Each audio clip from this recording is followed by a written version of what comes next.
है उसको मुसलमानों की कोई चिंता नहीं, वो वोट बैंक समझता है और डरा हुआ वोट बैंक समझता है। जो ये जन स्वराज है, एक नई दौर की नई पहचान बनाने जा रही सरकार को। आज़ादी के बाद पहली बार कोई ऐसा इंसान आया जो बोला है कि हम मुसलमानों को हक देंगे, उसकी जनसंख्या के हिसाब से उसकी इतनी हिस्सेदारी देंगे कि घूर के मत देख चाहे तो तेरी गिरबां पकड़ सकते हैं, घूर के मत देख चाहे तो तेरी गिरबां पकड़ सकते हैं। बिहार की लाज बचाने निकले हैं इसलिए अकर भी सकते हैं। यादव से वोट दिलवा के हमको विधायक बनवाओ, ऐसा बता दी कोई बिहार में कोई कंस्टिट्यूंसी है जब मुसलमान की वोट संख्या ज़्यादा हो और यादव से वोट दिलवा दिया हो। हम तालीम को ख़त्म कर दिया, क्या हम किरासन तेल बन के रहेंगे, क्या हम कहना कमान बन के रहेंगे।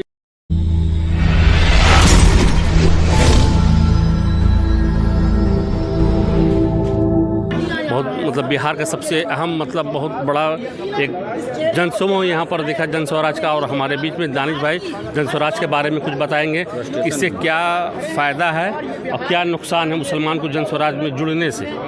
दानिश भाई, मुसलमान को जो 30 बरस से जिस दल के है उसके छोड़ने में पूरा फ़ायदा है और जन स्वराज में तो बहुत ही ज़्यादा फ़ायदा है, क्योंकि इस हालात पे मुसलमानों को सोचने पे मजबूर कौन लोग किया है। जो एक दौर था सर कि लोग आरजेडी की तरफ बहुत ज़ोर शोर से लोग जा रहे थे, खास कर मुसलमान में, तो अभी आप लोग का रुझान जो चेंज हुआ है जन स्वराज की तरफ, तो आखिर क्या वजह, कुछ वजह? वही वजह बता रहे ना कि कभी कांग्रेस भी यही ऑप्शन की वजह से मुसलमानों को तंग करती थी, तो लालू यादव को खड़ा कर लिया।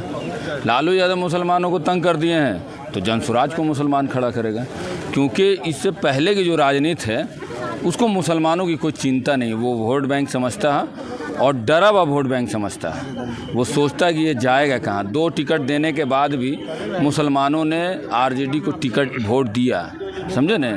तो जन स्वराज के पीछे मुसलमान जो जा रहा वो राजद का ही देन है, वो महागठबंधन का ही देन है कि हम लोग नए विकल्प को तैयार कर लिया है। अब किसी तरह का राजद जदयू कोई पूरा सब एक हो जाएगा तो हम लोग जन स्वराज के साइड खड़े होंगे। तो आपको ऐसे मतलब लगता है कि जन स्वराज कभी मुसलमान को धोखा नहीं देगा? बिल्कुल नहीं देगा। धोखा देने की ज़रूरत, मुसलमान को लेकर चलने की क्या ज़रूरत है। मुसलमान को अगर हराना होगा तो पटना से बैठ के 243 नहीं लड़ा सकते पैसा देके, और हरा नहीं सकते नारा देके। हर पार्टी तो यही बात बोलता है कि हम मुसलमान के साथ, मुसलमान के फेवर की बात कर रहे हैं। अमेरिका में सरकार न बनती है, रिपब्लिक जो बोलता है, बदल दीजिए। जो बोलता है, चांस देगा, देखिए जो बोलता है उसको बोलने दीजिए, क्योंकि वो उसने क्या किया। अभी वक्फ बिल पे आया है कि फलानवा बोल रहा है, फलानवा। सदन में आपके लोग हैं, आपकी इस्टेब्लिश पार्टी है, आप आज के प्रोग्राम में धरना किए पूरे बिहार में। इस प्रोग्राम को कोशिश किया अरब महागठबंधन ने कि फेल हो, धरना आप डालें, आज का दिन चूज़ किए।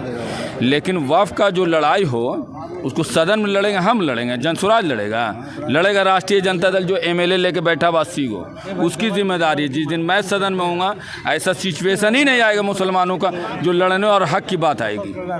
चलिए, अभी हम बात कर रहे थे दानिश भाई से, जब हुसैन साहब से। आप क्या बता रहे सर जन स्वराज के बारे में, कुछ बताएं आप। सबसे पहले अपना तारुफ करा दें कि मेरा नाम आजम हुसैन अनवर हुआ, मैं सिवर साबिक एमपी मरहूम अनवारुल हक साहब का लड़का हुआ।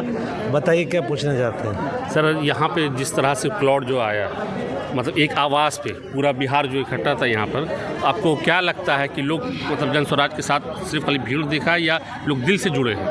पूरे बिहार के लोग परेशान हैं आज़ादी के बाद कि ऐसा कोई दल है, ऐसा कोई इंसान है जो हमारे लिए कुछ करके दिखा दे।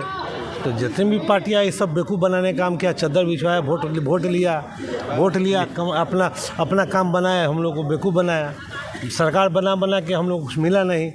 ऐसा मुसलमानों में एक महसूस हुआ है, इनमें ऐसा चेहरा देखा है। आज़ादी के बाद पहली बार कोई ऐसा इंसान आया जो बोला है कि हम मुसलमानों को हक देंगे, उसकी जनसंख्या के हिसाब से उसकी इतनी हिस्सेदारी देंगे, उसके बराबर उतना टिकट देंगे और उतना विधायक बनाएंगे। तो मुसलमान उम्मीद लगाए हुआ है कितना टिकट देगा उतना विधायक बनाएगा। और दूसरा पार्टी सब है, जब वोट रहेगा मुसलमान का वहाँ ज़्यादा, 1.25 लाख मुसलमान, 10-15 हज़ार ज़्यादा हो तो ज़्यादा को टिकट देकर मुसलमान का वोट लेके ज़्यादा विधायक बनवा लेगा। वोट रहेगा 1 लाख मुसलमान का, अब 25 वोट रहेगा बैस का, तेली का, वहाँ तेली को टिकट दे के मुसलमान से वोट लेकर तेली को टिकट दिलवा देगा, जितवा देगा। अरे कोई ऐसा जगह हमको वोट दो, हमको टिकट दो, वहाँ यादव से वोट दिलवा के हमको विधायक बनवाओ। ऐसा बता दी कोई बिहार में कोई कंस्टिट्यूंसी है जहाँ मुसलमान की वोट संख्या ज़्यादा हो और ज़्यादा से वोट दिलवा दिया हो। जब मुसलमान को वोट देना होगा तो कहेगा ज़्यादा हो अपने जात को दे देते हैं, वो बड़ा हम जात को दे देते हैं। और जब उसको वोट लेना हो तो हम लोग मान लेते हैं भाई चलो ये भाजपा को हराएगा ना, भाजपा को जिता देंगे तो हम वही कर देगा, वो कर देगा। डरेगा खुदा से, यहाँ कहता है हम खुदा से डरेंगे, यहाँ लोग भाजपा से डर लगता है। हिम्मत मर्दा मरते खुदा, फरियाद जिसे फरियाद आ जाओ मेरे सामने। चलिए, बहुत अच्छी बात बताई। अब हम हमारे भी जन स्वराज के बहुत पुराने नेता हैं, ये हम युवा नेता हैं भैया, ये अशोक रजक जी, आप क्या बता रहे हैं जन स्वराज के बारे में भैया? देखिए जी, सबसे पहले तो आप सभी को बहुत बहुत बधाई कि आज अल्पसंख्यक का बहुत बड़ा सम्मेलन था, उसमें मैं भी हिस्सा लिया। और हिंदुस्तान में जो ये चल रहा है ना कि हिंदू मुस्लिम जातिवाद, अब ये सब को छोड़ के आगे बढ़ना है हम लोगों को, और जन स्वराज को पूरी तरह से सपोर्ट करना है और इसको जिताना है। जिस हाल में जैसे भी होगा उसको जीतना ही है। और आज ही आप ही के कास्ट के हैं श्याम रजक जी, जो जदयू में शामिल हुए, और एक आप ही के रजक हैं जो जन स्वराज में आप आ रहे हैं। तो आप ये बता सकते हैं आपके जो बड़े भाई उसके में गए हैं, आपको यहाँ पे क्या नज़र आया? देखिए जी, वो बड़े नेता हैं और बड़े पुराने नेता हैं, तो उनके बारे में क्या कहूँ। वो 2 बार पलट के आरजेडी में चले गए, 2 बार पलट के जेडीयू में आ गए, तो उनके बारे में क्या कहना। मैं तो जो आया हूँ अभी, मुझे लगा कि जो ये जन स्वराज है एक नई दौर की नई पहचान बनाने जा रही सरकार को, मतलब पूरे बिहार को। तो हम लोग जो 243 सीटों पे लड़ेंगे, तो पूरा किसी से हमें कोई लेना देना नहीं है। हम लोग अपनी पावर से लड़ रहे हैं और अपनी पावर से ही जीत हासिल करेंगे। और आरजेडी अपनी जगह पे है, जेडीयू अपनी जगह पे है, हम अपनी जगह पे है, हमें किसी से कोई लेना देना नहीं है। और जो भी कुछ भी कोई भी बोलता है उससे कोई हम लोग कोई मतलब नहीं है। हम अपने लक्ष्य को, जो प्रशांत किशोर जी का लक्ष्य है, उस लक्ष्य को पूरा करना है, जैसे भी करना है, जिस हाल में करना है पूरा। और बिहार को टॉप 10 में लेके आने का मकसद है, वो लेके आएंगे हम। अभी हम लोग सुन रहे थे अशोक रजक जी से जन स्वराज के बारे में। इन्होंने बहुत अच्छी बात बताई कि हर का एक अपना अपना मामलात होता है, हर का एक अपना अपना ये होता है। तो और आगे भी उम्मीद करेंगे। भैया आपका नाम? मोहम्मद तारिक अनवर साहब बताएंगे जन स्वराज के बारे में। सर, आप कहाँ से आप हैं? मैं किशनगंज से हूँ, सीमांचल से हूँ। मैं यही बताना चाहता हूँ, आज तक बिहार की बात बिहार के नेता नहीं करते थे, अपने परिवार की बात ज़रूर करते थे। इसलिए बिहार आज पिछड़ते चला गया। एक समय बिहार बहुत आगे था।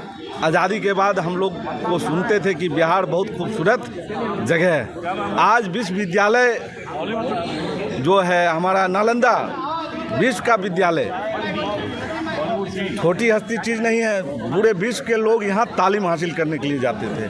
आज हमारा बच्चा किसी भी चीज़ की पढ़ाई के लिए बिहार से बाहर जाना पड़ता है। अच्छा, आपको उम्मीद लगता है कि जन स्वराज का वहाँ पर फूल खिलेगा? इसलिए कि वहाँ पर तो ओवैसी साहब का एक अपना एक नाम है, पहचान। अख्तरुल ईमान साहब खुद दौरा करते हैं वहाँ के, खुद वहाँ के लोकल हैं। तो क्या लगता है कि जन स्वराज को लोग वहाँ पर कॉपरेट करेंगे, सपोर्ट करेंगे? इतना सपोर्ट करेंगे जितना उम्मीद लोग नहीं कर रहे हैं। दौरा करने से, झूठा वादा करने से मुसलमान का हालात नहीं बदलेगा। अभी तक मुसलमानों से सब ने झूठे वादे किए हैं। सारे सियासतदानों से मैं एक बार कहना चाहता हूँ, एक शायर के माध्यम से, कि घूर के मत देख, चाहे तो तेरी गिरबां पकड़ सकते हैं। घूर के मत देख, चाहे तो तेरी गिरबां पकड़ सकते हैं। बिहार की लाज बचाने निकले हैं, इसलिए अकर भी सकते हैं। बिहार की लाज बचाने निकले हैं, इसलिए अकर भी सकते हैं। और इन छोटे मोटे भैया जो नेता आज अपने आप को कह रहे हैं, उन सौदों के इस दम पर राजनीति करने की ज़रूरत होगी तुमको। हम प्रशांत किशोर के सिपाही हैं, बिना हथियार के भी तुमसे लड़ सकते हैं। बहुत बढ़िया। देखिए बहुत अच्छी बात बताई इन्होंने कि प्रशांत किशोर के सिपाही हैं और बिना हथियार के लड़ सकते हैं। हथियार मतलब कि इल्म के वो, और प्रशांत किशोर जी जो हैं कि ख़ास कर मुसलमानों के लिए वो एजुकेशन का और इसका बात मुद्दा रखते हैं कि लोग जो पिछड़े हुए हैं, जो लोग अदर पार्टी में सिर्फ झंडा ढोने का ये काम करते हैं, तो और प्रशांत किशोर जी अपने साथ उनको भागीदारी दे रहे हैं, अपने कदम से कदम मिला करके चलने का मौका दे रहे हैं। तो हमारे बीच में है नवाब अतिकुज़्ज़मा साहब, इन्होंने भी पार्टी ज्वाइन किया है। सर आप क्या कहना चाहेंगे प्रशांत किशोर जी के बारे में? छोड़ कर का ना मैं आपको जन स्वराज में आया हूँ। मैंने मुस्लिम मुख्यमंत्री का हवा देखा है, समझे। आप जो हकदारी देखेंगे, हक मांगने आए हैं, यहाँ पर हक लेने आए हैं, समझा। हक लेने के लिए मतलब कि सिर्फ आपको जौन सराज दिखा या और अदर आरजेडी भी था, जदयू भी था? 78 साल मुसलमानों ने लोगों 78 साल मुसलमानों का जवाल हुआ है। आप इक़्तिसादी काने दौर में देखिए हमारी बिजनेस को काने में किसने काने में ख़राब किया। अब सिलिक का काने बिजनेस भागलपुर का किसने ख़राब किया, मुरादाबाद का काने में हमारा बिजनेस किसने ख़राब किया, हमारी सियासी काने शऊर काने थोड़ा सा राजत ने पैदा किया, मगर हमें तालीम को ख़त्म कर दिया। क्या हम किरासन तेल बन के रहेंगे? क्या हम कहने कमान बन के रहेंगे? के लीडर भी यही है भाई, हम लोग बताइए आगे। आप पत्रकार लीडर ना हैं? नहीं ये देखिए बहुत अच्छी बात बता रहे कि ना ये किरासन तेल बनेंगे, ये स्याही बनकर भी ऊपर उठेंगे ताकि कलम में जाए और मतलब कि और बात आगे बढ़ाएंगे। हमारे बीच में नवाब अतिकुज़्ज़मा साहब थे।